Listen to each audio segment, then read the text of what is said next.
1827 was a calamitous year for Russian Jews. Tsar Nicholas I initiated the military conscription of Jewish boys for 25-year terms. Tender youngsters were snatched from streets and yards, even from their parents' grip, and taken to training camps known as cantons. The vast majority of these boys, who came to be known as Cantonists, were never heard from again. These young Cantonists endured horrific treatment. Many died on the brutal journeys to the camps. Those who survived were starved and tortured to compel them to convert to Christianity. Many lost their lives. The few who resisted conversion and survived the torture endured decades of loneliness and abuse in a brutally anti-Semitic military and left the army scarred and broken. Their estrangement from family and Jewish life made it difficult for them to rejoin Jewish communities. Traumas became social barriers, and they were generally uneducated and unfamiliar with the fine points of Judaism. Many of them preferred to live out their lonely lives together in self-made villages. If there is a day on which Jews awaken to their truest identities, it has to be Yom Kippur.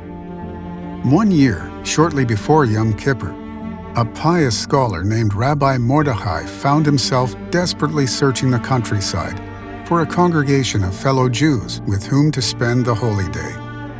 With just hours to spare, he was directed to an isolated village of Jewish Cantonists.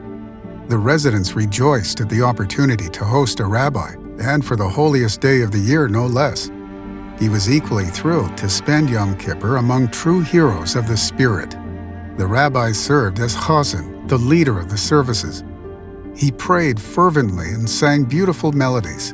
The congregation swayed, smiled, and wept. Then, as the sun set towards the climax of the sacred day, Rabbi Mordechai was asked to step aside, and a cantonist took the floor. With military precision, the men rose from their seats and stood at attention. The leading cantonist promptly removed his shirt. The rabbi's dismay quickly turned to horror.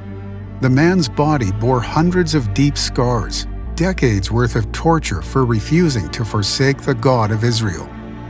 "God," the shirtless chazan cried out, "send us the Messiah. It's time for you to reveal yourself on earth. Let everyone know you and serve you in perfect harmony." "God," he thundered at the heavens, "we are not requesting this for our benefit or for our families' futures, careers, children, or reputations. You know well that we have none of these. We are asking it for your sake, God, because you have revealed to your people Israel that this is your ultimate desire for mankind. So please do it, God, for your own glory." He then put on his shirt and began Yom Kippur's final prayer. Rabbi Mordechai's hair stood on end. He had come face to face with the deepest depth of a Jewish soul, a divine entity that seeks nothing for itself, but everything for the ultimate fulfillment of God's own will.